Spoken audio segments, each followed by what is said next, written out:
Our values drive us, our emotions run us. And for some of us, it feels like we're riding the waves of our emotions and not sure what to do with them. Now, sometimes we have things like anxiety, for instance. Wouldn't it be nice to know how to change that and not be caught up in it? Wouldn't it be nice to know how to deal with something like depression and do something about that, to have other states that you could go into that allow you to reflect on what you need to reflect on, put things in perspective? The Biological Farming Roundtable podcast helps farmers explore innovative, low-input, regenerative and profitable farming systems. The Biological Farming Roundtable is sponsored by Nutrisoil, an award-winning biological liquid fertiliser made from a big worm farm. Nutrisoil's purpose is to empower farmers to produce life-enriching food. Hello, I'm Nicola Maddock from Nutrisoil. And I'm David Hardwick, agroecologist at Soil Land Food. And this is the Biological Farming Roundtable podcast. David, science has conditioned us for years in how to think. I think more than 300 years ago when the scientific revolution really begun. It's this mechanistic controlling view. We're taught in farming, feed the plant the nutrients it needs, spray the weeds that compete with the plant, and if pests or diseases come, kill it. But now what we're seeing is we're moving into a more integrative view. So conserving nature, realising that nature doesn't really work in a linear way. Farmers are now finding themselves in this era of change. We've got a different climate, we've got different soils, different social and political times, and consumers are being more interested in how their food is grown. Yeah, that's right, Nicola, and I guess that scientific worldview that's emerged in the modern Western world really dominates everything. But I think we're sort of seeing that, especially in agriculture and food systems, we're running up against problems that it can't help solve. You know, that things are complex, things are systems, and that linear reductionist approach just really doesn't work at the end of the day. It starts to cause a lot of problems, and unless it's part of a wider, more holistic, ecological view that you take to things, we're really not going to solve the problems of our times. Yeah. It's a big challenge in agriculture, and I guess thinking differently is really what we're talking about today. That's right, and I think we're having this pendulum change where we're going to these soil health days and we're finding that we have to work more with nature, and then we go back and we work with our agronomist and we've got this farm plan that we have to follow. So if we can get some sort of support in how we think and maybe our values and goals, that might help us in this changing environment. Yeah, it does all come back to the way you think and your own perspective on things, and that's probably part of that change that every farmer goes through and grazier goes through if they're trying to take a new path or a more regenerative path. It starts inside, in between your ears. And yeah, how do you see things differently, and what are your values, and do you need to challenge them? And that can be tough.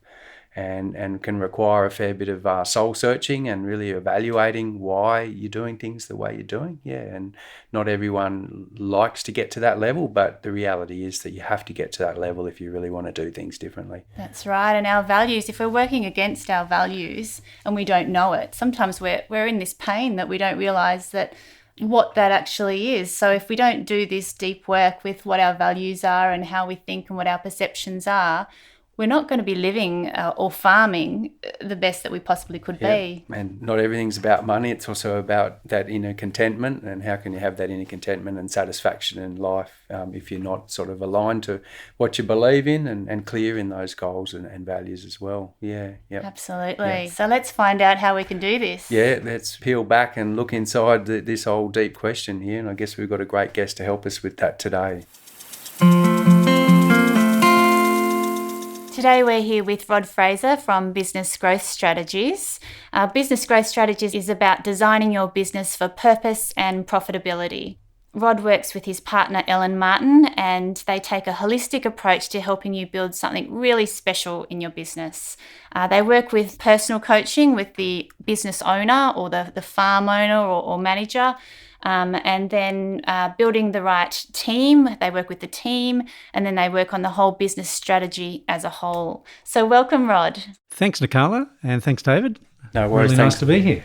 Thanks for helping us explore this topic about values, thoughts, and the way we see the world in agriculture and how that influences change. It's my pleasure.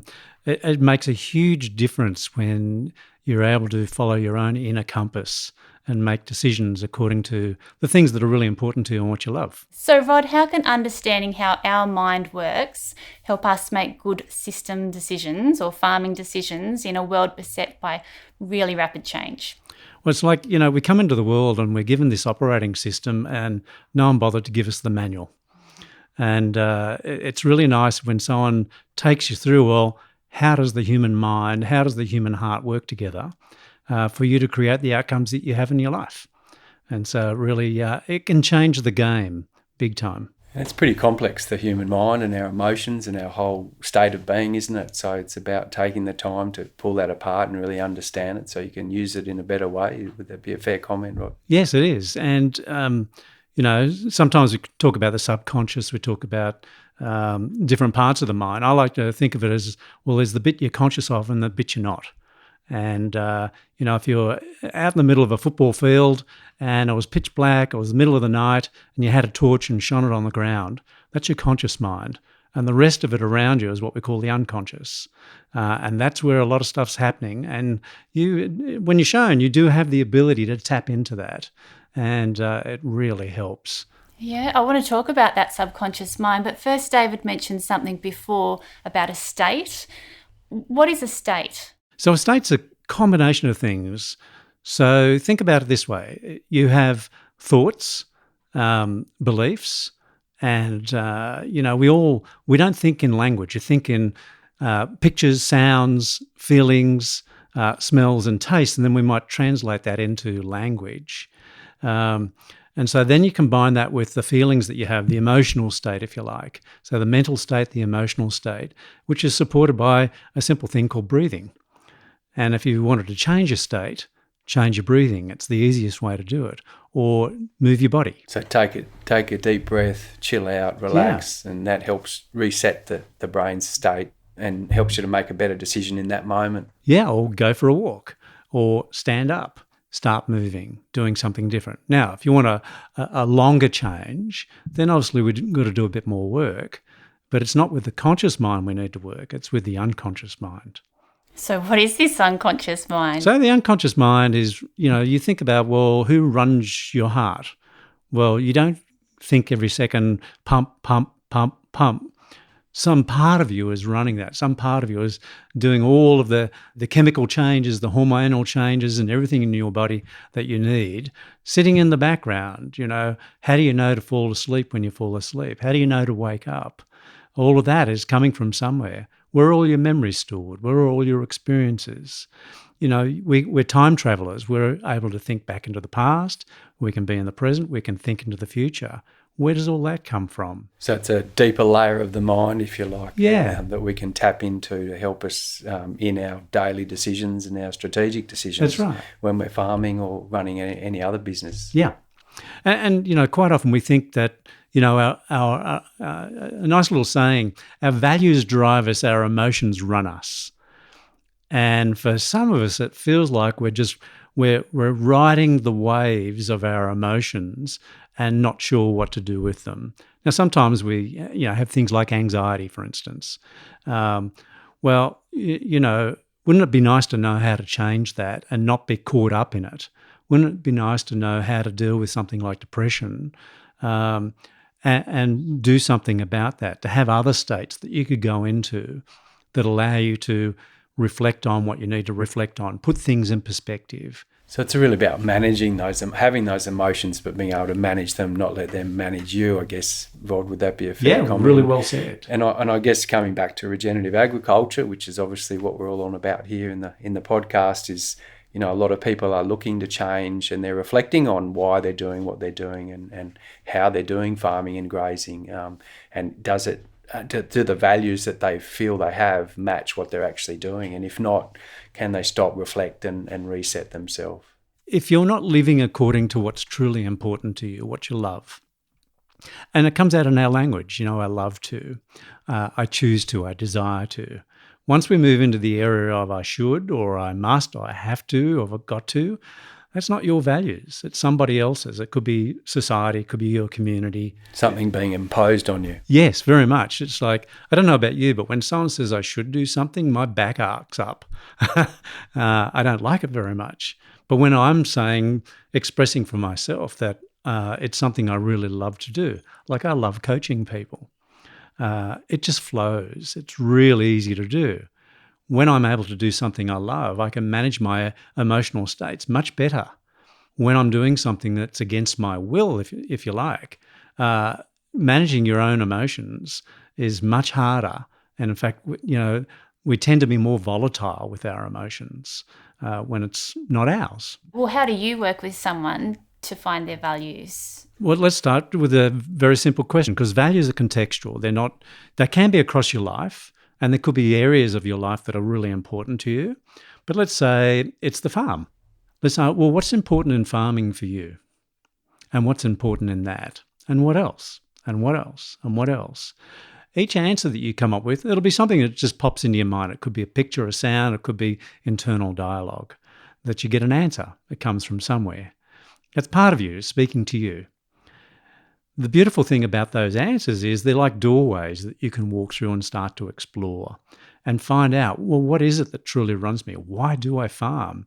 Well, yes, there could be, I do it because my parents before me did it, my parents before that. In our family, I'm like the seventh generation who have had farms before me. I became a city slicker, if you like, but I still have family on the farm. Why do they keep doing it? Well, I suspect with some of us because the family did. But then if you dig a little bit deeper and ask them, but what's important in it for you? So it's really, we have a trick we use in group facilitation called the 4 whys or the 5 whys exercise, where you ask people why that, why. You're justifying each answer you give yourself till you dig right down to the deeper value or justification of why you're there. People say lifestyle, we're in agriculture for the lifestyle, but there's obviously deeper layers than that really are important to people. Yeah, and it could be lifestyle gives you freedom and flexibility. So you think about, why do people go into business for themselves in the first place? Freedom's usually there of some sort. The dilemma for most people who go into any sort of business is then they discover that the person they used to work for that they thought was an idiot, now they've become the person. And it's not so easy. Business is complex and it's difficult, and it's not for the faint-hearted. You need courage. And you layer on top of that agricultural businesses, which have those extra couple of dimensions of climate uncertainty, and that adds an extra layer of complexity to the business management. Yeah, and commodity markets, for instance, where you have no control over the price. All you can control is how you grow it and then who you sell it to. Well, I think this is the core of what's happening in farming. Farmers are feeling like they're working against their values because they might have gone into it because they love the land, or because they like the flexibility of time. And now they're backed into this corner where they're having to do things to their land to make profit, to keep them just paying their bills. And they're working around the clock. All these things that they thought that they were going to get from working in the farm, that's going to be working with their values, this changing time of climate and social and commodity, it's not how it was. They're not getting what they thought they could achieve, and I guess the other thing about that industrial approach is the actual work you do on a farm, when it's very mechanised and simplistic and repetitive. The work, as Raisa Moore, the cane farmer, says, it can be brain dead type of work. So it doesn't have a lot of fulfillment to you intellectually too, like the challenges of farming differently are much more satisfying, because, you're having to solve problems and deal with complexity, and that can be really satisfying once you make that change. Yeah, absolutely. That farm plan where at a certain time you spray, even if the bug isn't there, you spray. Yeah. Where with regenerative agriculture, you're creating nutrients from what you've got on your land, and you're seeing you're adapting. How you can, It's complex. You're dealing with things on the fly, but it's rewarding at the end of the day because it's a different way of dealing with things. So imagine that you could step back and start asking those questions. What's really important in farming for you? What do you want to get out of this? What do you want specifically? And what else? And what else? And what else? And what's the real challenge here for you? And what else? And start to tease it apart, slow it down. And then we can go to a question that I love, that I put to most business people, but how could we? And we keep asking that question, but how could we? It could be outside of our knowledge of what we know. And so, rather than trying to make wholesale changes, transition, test and measure, work out little bit by little bit how you can make the move. This goes to any business now, particularly small and medium-sized businesses. I love working with small because we can pivot, we can do a lot more, we can move a lot faster in certain ways. But obviously with agriculture, there is a time factor. Yeah, I mean, that key point of trialling and testing things and not just jumping in wholesale, although there is a time sometimes for radical change, but often you've got to trial things because it's a risky enterprise. You're doing change and you might end up down the wrong way road and have to come back. So, you've always got to be testing things before you jump in too far. Yeah, and it's not just farming where the changes happened. Most business environments now have changed so radically in the last 5 years that every business on the planet literally has to keep rethinking things because business is dynamic. It's not static.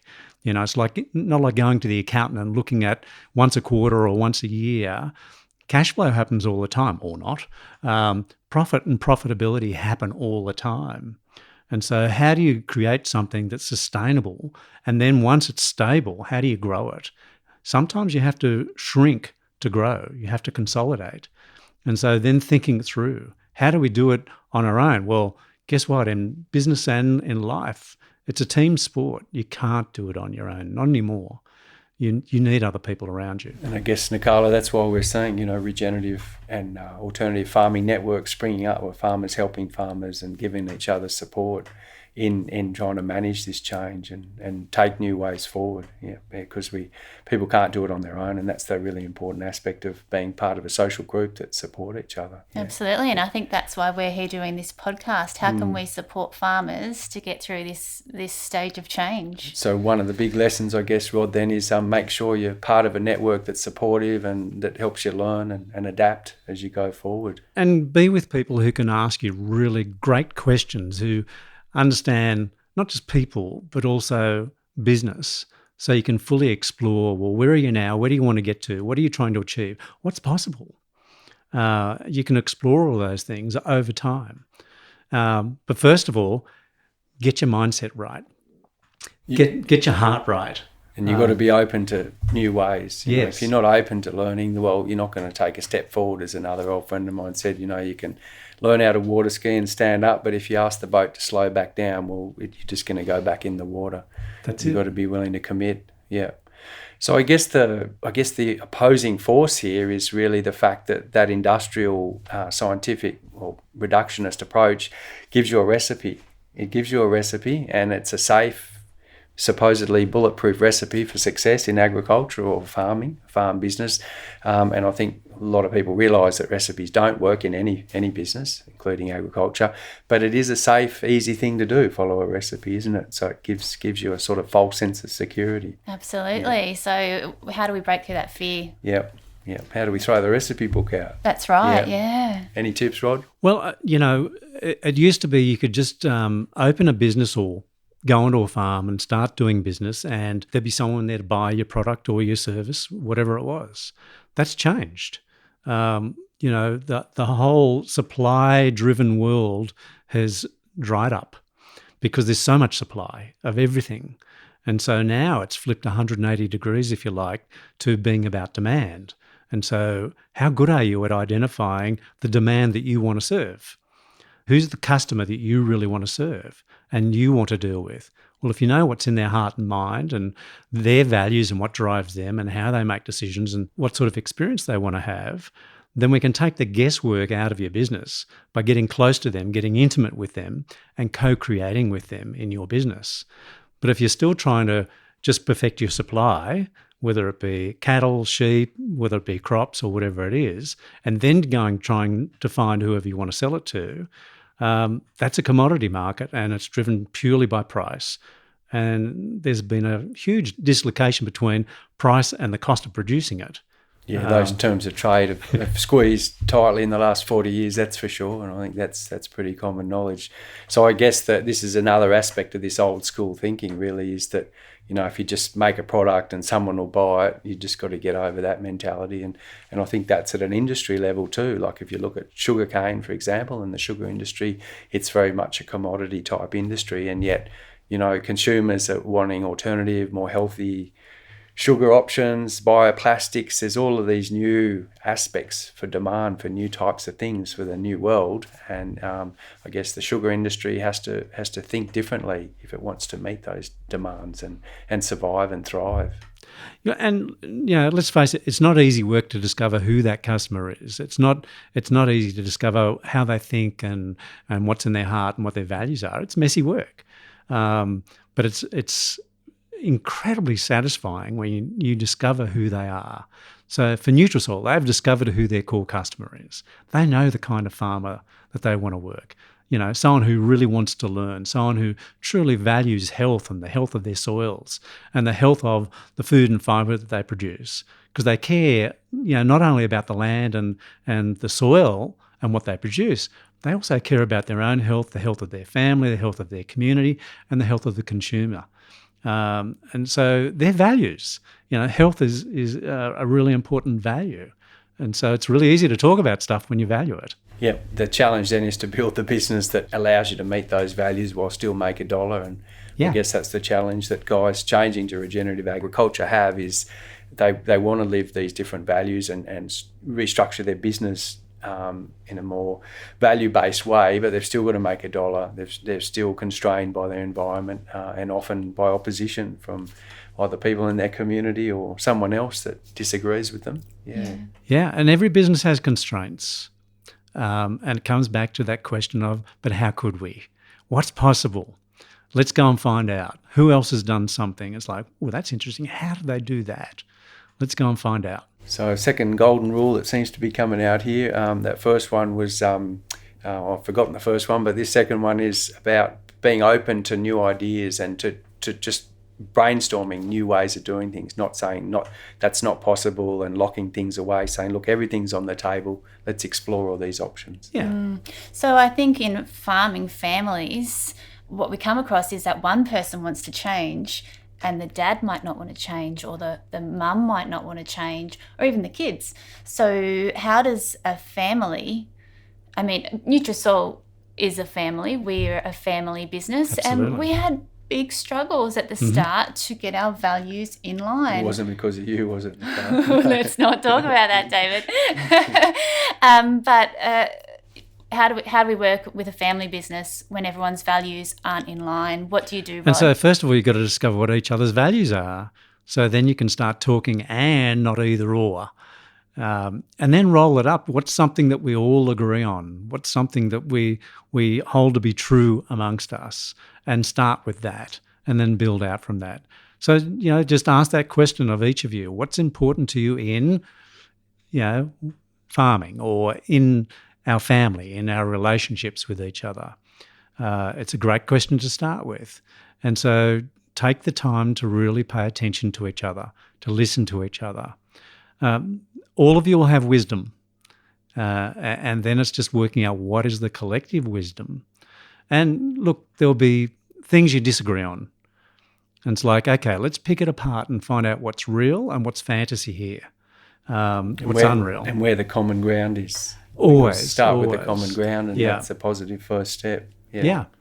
And you'll all have different language around how you express the same thing. You might be saying the same thing, but just using different words. And you have meaning attached to your words. And until you come to that common place of understanding, oh, that's what you're trying to say, and get that common understanding with each other. So why are we all here? What do we want to achieve here? Why do we farm? Why do we do it as a family?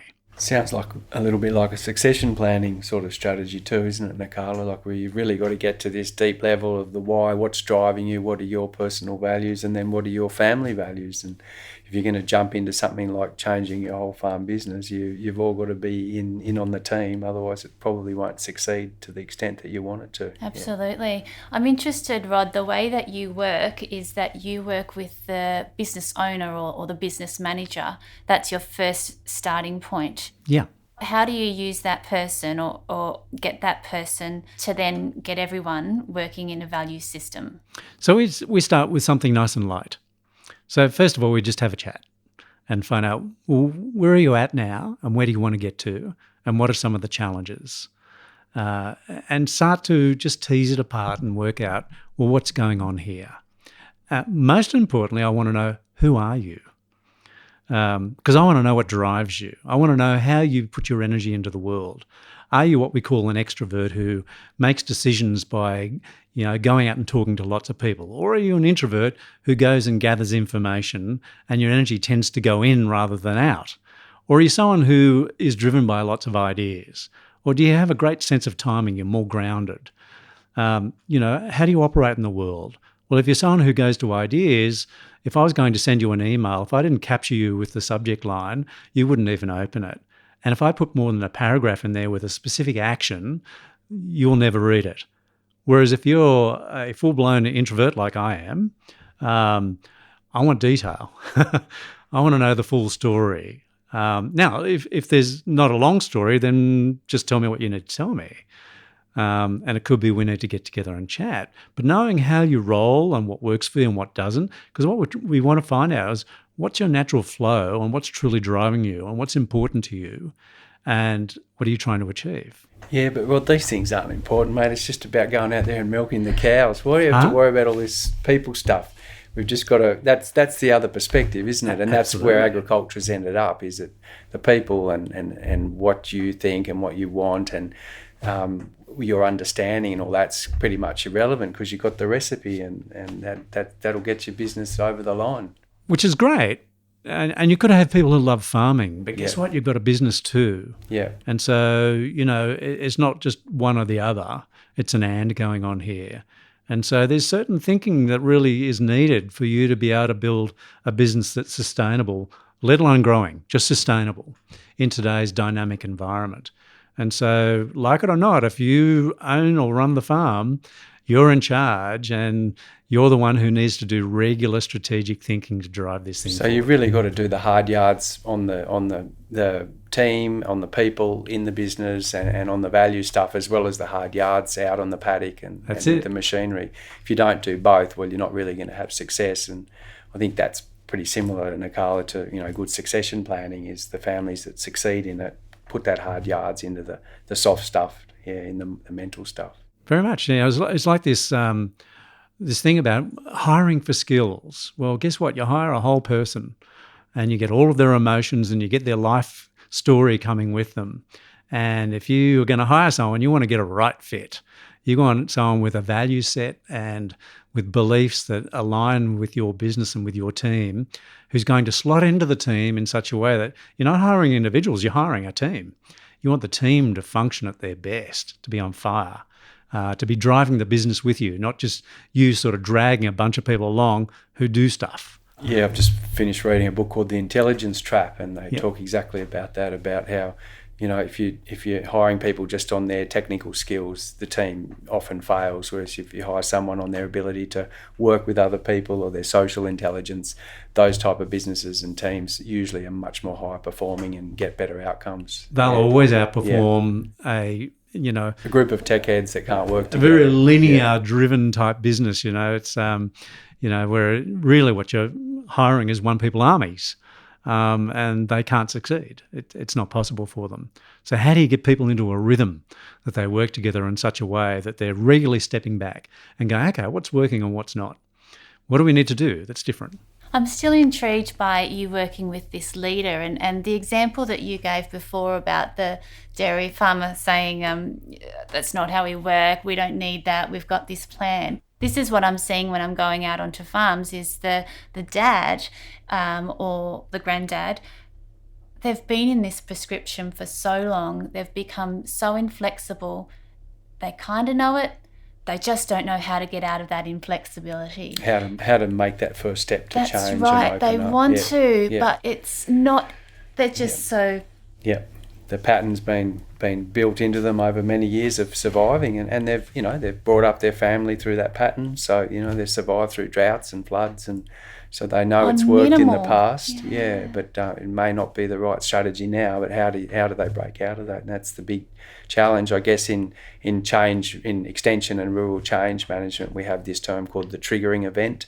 Often people, especially farmers, go through an event that triggers change, and it's usually a major catastrophe or a health issue or a disaster or a natural disaster. It could be a whole range of things, and there might have been a lot of things building up over many years in that person's life, but there's usually something that triggers, the epiphany moment happens in some way, and it's obviously different for everyone. But but you don't want to trigger people too much, or they might have a shock and it might be too much for them. So how do you do that? There is a lovely pattern that we teach people called outcome, intention, consequences. Oh, you better slow down and do that one again. So what I mean by an outcome is, what do you want? What's the goal? What do you want to achieve here specifically? And then what do you want that for? Which is a bit like purpose in a way. It's like, what's your intention for that? And so, when you start to unpack that and go, okay, well, if I achieve this particular outcome, this goal, what I want to do with this farm, what would be the costs and consequences of getting there? Now, that's great if that all sort of lines up and feels right for you, but then let's go to some other questions. First of all, is this achievable? Is it realistic in today's market and ever-changing market? And that's a way for us to dispel any potential fantasies, something that is not possible in today's marketplace.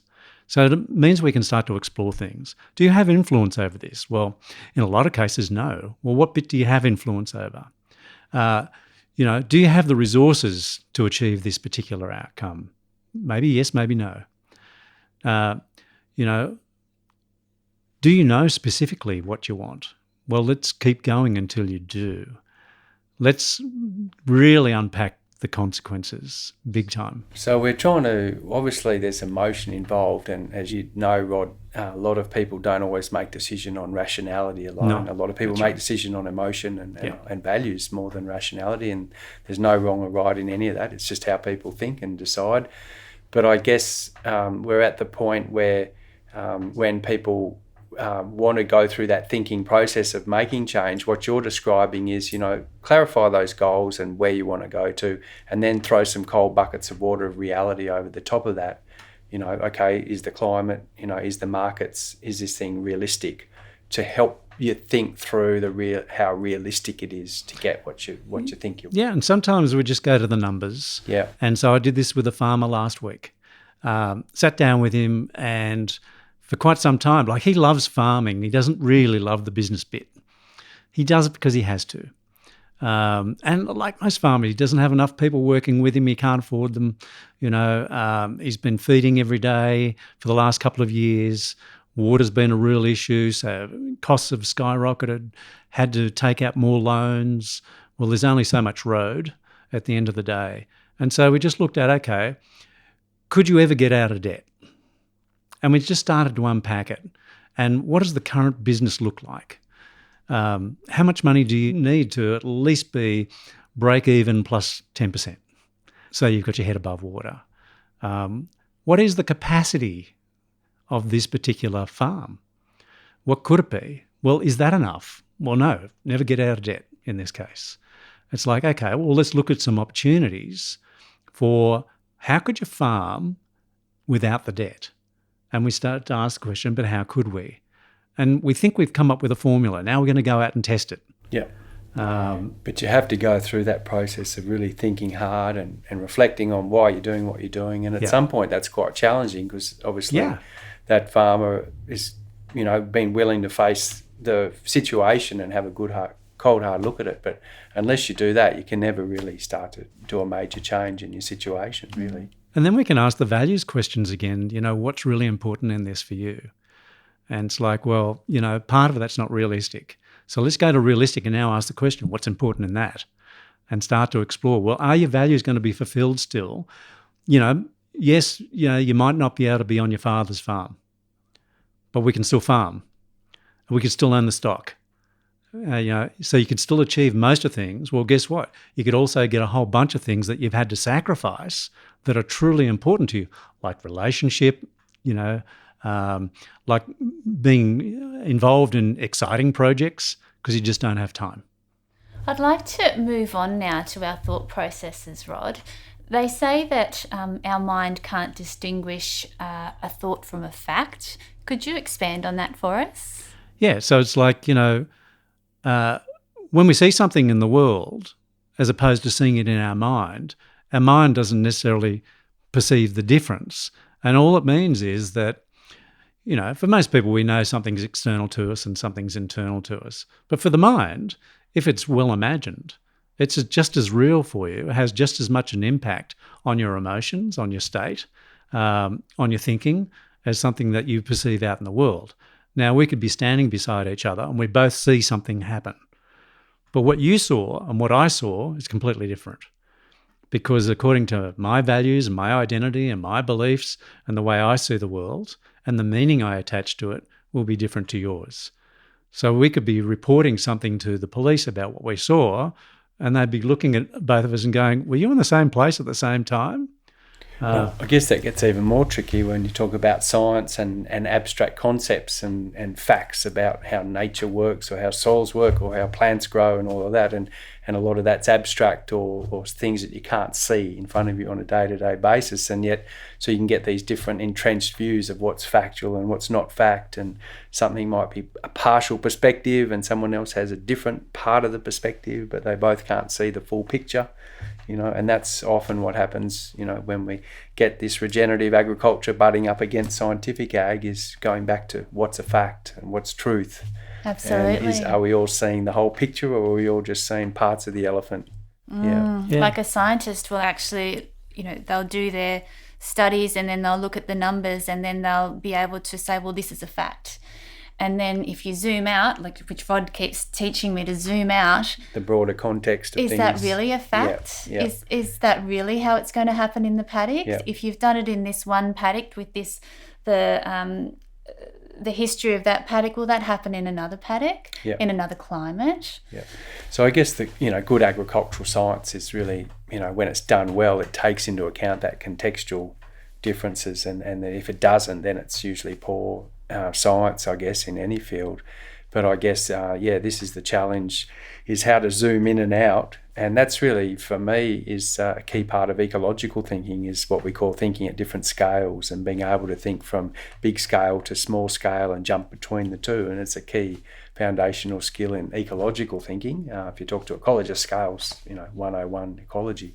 But it's a really important skill that I've observed that farmers that start to do more regenerative or ecologically based farming, they understand scale and can use it in their thinking, like you've described. Does that work in time frames as well? It's time as well as physical scale, because often, one rainfall event in 10 years can do a lot of damage or a lot of good in a landscape. It's just that one severe storm, but you've got to be able to think at that scale to appreciate how important that rainfall event is. So it's all of those new thinking skills that really people need to try to develop, I guess, some of which really come out of ecology. Yeah. And you also asked before some of the work that I do with a business owner. We teach their unconscious mind some of these patterns of how to step back from themselves, how to zoom out, how to zoom in, how to stand in someone else's shoes and look back at yourself from their perspective. That's healthy. Also from your own perspective, or step outside of both of you and observe both of you. They're very useful things to be able to do. And so in linguistics and neurosciences, we call that perceptual positions. And so it's something that all geniuses do, and we all have the capability to be a genius in the things that we love, where we have real flow, where it's just easy for us to do those sort of things. And so that's some of the work that we with business owners, like, well, do you have good sound strategic thinking patterns? to be able to look at things like, can you tell me specifically what you want and what you want that for? And have you thought about the costs and consequences of that? Have you unpacked it? So it's a little bit like sort of identifying your strengths and weaknesses around all this stuff too, Rod, I guess, so that you can, if you need help or expertise or bounce some ideas off someone else that can help you with that. I guess the other thing too is when you work with other farmers or people in a community and you, in a social sort of learning approach, those people can give you another perspective. And if you listen to that perspective, well, that's sort of like, instead of, if you're not good at zooming out, well, just listen to your neighbour, because they can see you from outside and give you their 2 bobs that might help you in your decisions. Yeah, for sure. Yeah. And, step back and contemplate it, and also have the discernment about what works for you and what doesn't. That's a nice thing about having your own internal compass. It's like, okay, yeah, that's an interesting idea, but it's not something that I'd like to entertain. Work that stuff out too. Yep. Yeah, I think, asking your neighbour isn't the best thing sometimes. Yeah. So depends on the neighbour. That's right. So I think that's why we're trying to find these communities of like-minded people, so we can bounce these things off each other and have the ability for someone else to look in on us. Yeah. And it's like you said before about facts. It's like, well, all facts have assumptions and theories sitting behind them, and they're only as good as the assumptions and the theories that sit behind them until someone disproves it. And so, we often hear in today's media, the science is settled. Well, no, science is a question. It's not an answer. It's always been a question. And so we're always searching, trial and error and, testing and measuring all the time. Observation, yeah. What works in this particular place at this particular time might not work over the hill. And in fact, that's what we're seeing really in regenerative agriculture, is that these new areas of knowledge that no one really knew about 30, 40, 50 years ago are being revealed to us through new science. And I guess the challenge is to bring that stuff into daily thinking around how you manage landscapes and paddocks and soils and plants, because the kind of mainstream industrial approach, some of that stuff really gets kept out, because if you bring that in, you're challenging all these assumptions that have held up that model for the last 50 years since the Second World War. Yeah, we absolutely need to keep our minds open. Yeah, no, I'm sure for the next millennia we'll be breaking a lot of paradigms and that learning's going on. So I guess that's the big challenge here, isn't it, is to have an open mind, to be learning all the time, to be an open learning person. If you want to make change, if you want to engage in new ways of doing agriculture, you've just got to switch that mind and open it up and be, not be crazy, but be willing to really listen to things that are right outside your box, and be aware of what your box is, so you know when you're blocking things from being let in. Yeah, self-awareness is the starting point. And so if you know yourself and you know that you need to work with your ability to think clearly and to act well in the world according to what's important to you and based on what you are trying to achieve, and have really sound thinking around that with good prioritised actions. We can all have to-do lists until the cows come home, truly. We can easily make ourselves very busy, particularly people in a farming environment. There's always something to do. But what's most important right now? What's most important today, this week, this month, that we need to achieve? And how can we? How can we do that even though other things need to be done so that we can move forward? So being able to strategically think things through is very, very useful. And being really aware of yourself and what your values are. Nicola, it sounds like we all should sit down now and do a bit of meditation. What do you reckon? I love meditation, David. I don't know if it'll work on the podcast, though. Anyway. I can lead. You ready? No. Rod, I think we've talked about farming and business and how values and being able to understand your state and possibly control your state works. What about in the families and in your personal relationships? I mean, money isn't everything. I think we've all got a bit of an idea that money isn't everything. Happiness is a core need for humans. How does this impact our happiness? Well, I think, again, ask that question, what's important to you in the family environment? What's important to each of you in that family? Ask the question of each other and take the time to listen and understand each other and talk in each other's language. So there's an and going on. Whenever you talk in someone's values language, you'll get a much better response than imposing yours. It just makes sense, right? And so doing those sort of things. Now, if money was really important to you, you'd be building wealth. Sometimes people who say they want to have money spend like the wealthy, which is quite different to what the wealthy do. Wealthy people just tend to build wealth. Yeah, very much. Yeah, and they're also, could be quite strategic about how they spend money and for what purpose. At the end of the day, values drive us in everything that we do. Now, it could be that you have a value that you are going to be honest in your dealings and you want to build wealth. So you drive a hard bargain. And there are other people who will build wealth and do not value honesty and do it in a totally different way. And so this is how values can come together and will drive how you behave in the world. Behaviour is the ultimate evidence of your values. Now, your emotions are evidence of whether you're living according to your values. And so if you're very low or very high, it could be a clue. Then in your language, you'll be giving clues away too. You'll also give clues away about, well, what do you create space for and what don't you? What do you create time for and what don't you? What gives you energy or energizes you and what doesn't? What will you find money for no matter what, as opposed to you can never find the money for? All evidence of what your values are.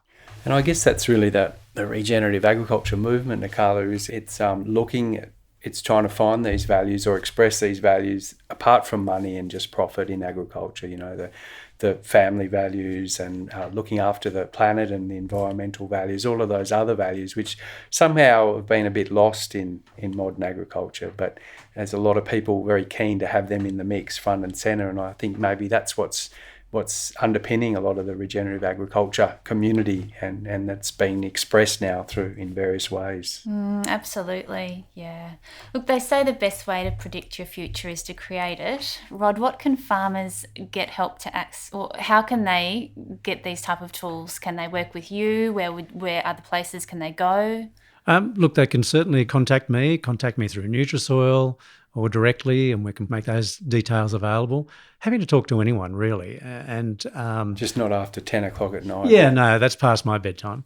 Happy to talk to anyone and help them move forward in some way. So whether we work together on the future or not is not important. It's more about, let's have a chat and find out what's going on for you, where you're at now and where you're trying to get to. And I could point you in all sorts of directions. It could be that some people say, I want to learn more about these values. Well, if you're dispersed, maybe we do something online. And so do a bit of a workshop online so you can start to discover your values. Well, if there's enough interest for that, be delighted to do that. There might be some books too that you can recommend that we can put up on the podcast website. Very much. Yeah. Some people like to read a book.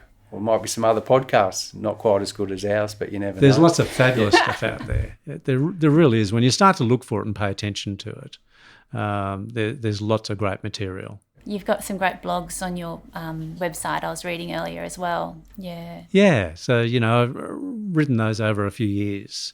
And they're just my experiences. I've been in business since I was 18. Bought my first business when I was 18 years old, a milk run of all things. And I just love business, and it's not easy. It's a tough slog, and we all have our highs and lows. And sometimes it takes us a while to work out that we need help, and we need to ask for it. That's all. Most people will help in some way or another if you just ask.